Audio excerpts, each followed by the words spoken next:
Hello guys, நம்மளோட எல்ஆர்கி tech maker ஹப்ல 3D printing பத்தின learning வீடியோஸை கண்டினியூவா போட்டுட்டு இருக்கோம்.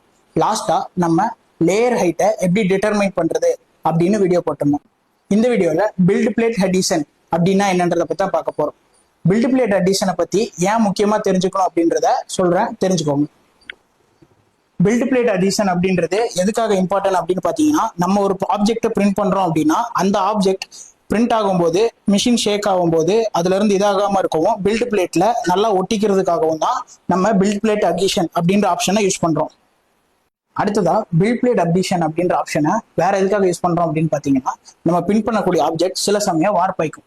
வார்ப்பிங் அப்படின்னா என்னன்னா, நம்ம பிரிண்ட் பண்ணக்கூடிய ஆப்ஜெக்ட் பில்ட் பிளேட்ல சரியா ஒட்டாம தூக்கிக்கிறதுக்கு பேர் தான் வார்ப்பிங் அப்படின்னு சொல்லுவோம். அதை எப்படி இது பண்ணலாம் அப்படின்னா, நம்ம யூஸ் பண்ணக்கூடிய பில்ட் பிளேட் அடிஷன்ஸ் ஆப்ஷன்ஸை யூஸ் பண்ணி நம்ம பண்ணிக்கலாம். அடுத்ததா பில்ட் பிளேட் அடிஷன்ஸ் ஆப்ஷன்ஸை நம்மளால பிரிண்டர்ல செட் பண்ண முடியாது. அதை நம்ம ஸ்லைசர்ல தான் செட் பண்ணணும். ஸோ பில்ட் பிளேட் அடிஷன்ஸ்ல 3 டைப்ஸ் இருக்கு. ஃபர்ஸ்ட் பாத்தீங்கன்னா ஸ்கிட், ரெண்டாவது பாத்தீங்கன்னா பிரிம், அதுக்கடுத்து பாத்தீங்கன்னா ராஃப்ட். ஸோ இந்த ஸ்கிட் அப்படின்னா என்னன்னா, நம்ம பிரிண்ட் பண்ணக்கூடிய ஆப்ஜெக்டை சுத்தி ஒரு அவுட்டர்ல ஒரு 2-3 லைன்ஸ் பிரிண்ட் ஆகுறதுக்கு பேர் தான் ஸ்கிட் அப்படின்னு சொல்லுவோம். ஸோ இந்த ஸ்கிட் எதுக்காக யூஸ் பண்றோம் அப்படின்னா, நம்ம பில்ட் பிளேட் கரெக்டான டெம்பரேச்சர்ல ஹீட் ஆகி எக்ஸ்ட்ரூட் ஆகக்கூடிய ஃபிலமெண்ட் பில்ட் பிளேட்ல கரெக்டா ஒட்டுதா அப்படின்றத செக் பண்ணிக்கிறதுக்காக தான் ஸ்கிட் அப்படின்ற ஆப்ஷன் யூஸ் பண்றோம். நெக்ஸ்ட் பாத்தீங்கன்னா brim.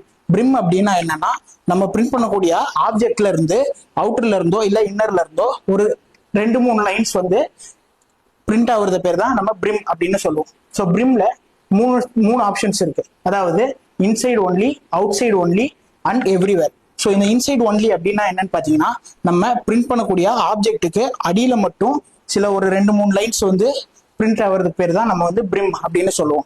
So out side only அப்படின்னா, நம்ம பிரிண்ட் பண்ணக்கூடிய ஆப்ஜெக்டை சுத்தி மட்டும் 2-3 லைன்ஸுக்கு பிரிண்ட் ஆகுறது தான் நம்ம அவுட் சைடு ஒன்லி அப்படின்னு சொல்லுவோம். ஸோ எவ்ரிவேர் அப்படின்னா உள்ளேயும் சரி வெளியவும் சரி பிரிண்ட் ஆகுறது பேர் தான் நம்ம எவ்ரிவேர் அப்படின்னு சொல்லுவோம். அடுத்ததா கடைசியா பாத்தீங்கன்னா ராஃப்ட். ராஃப்ட் அப்படின்றது என்னன்னா, நம்ம பிரிண்ட் பண்ணக்கூடிய பிரிம் சைஸை விட மல்டிபிள் லைன்ஸ் இருக்கிறது தான் நம்ம ராஃப்ட். அதாவது பிரிம்மை விட பெரிய சைஸா பிரிண்ட் ஆகுறத தான் நம்ம ராஃப்ட் அப்படின்னு சொல்லுவோம். ஸோ இப்போ பில்ட் பிளேட் அடிஷன்ஸ் யூஸ் பண்றது மூலியமா நம்ம ஒரு ஹைட்டான ஆப்ஜெக்ட் பிரிண்ட் பண்றோம் அப்படின்னா, அந்த ஆப்ஜெக்ட் கீழே விழாம இருக்கிறதுக்காகவும் அதுக்கு ஒரு சப்போர்ட் கொடுக்குற மாதிரியும் அந்த ஆப்ஜெக்ட் கரெக்டா பில்ட் பிளேட்ல ஒட்டணும் அப்படின்றதுக்காகவும் தான் நம்ம பில்ட் பிளேட் அடிஷன்ஸை யூஸ் பண்றோம். ஸோ இந்த வீடியோ உங்களுக்கு யூஸ்ஃபுல்லா இருந்திருக்கும் நம்புறேன். இதே மாதிரி நம்ம எல்ஆர்கி டெக் மேக்கர் ஹப்ல 3D பிரிண்டிங் பத்தின லேர்னிங் வீடியோஸ் கண்டினியூவா போட்டுட்டே இருப்போம். ஸோ நம்மளோட சேனலை மறக்காம ஃபாலோ பண்ணிக்கோங்க. யூடியூப்ல பாக்குறீங்க அப்படின்னா நம்மளோட சேனல் மறக்காம சப்ஸ்கிரைப் பண்ணிட்டு பெல் பட்டனையும் கிளிக் பண்ணிக்கோங்க. தேங்க்யூ.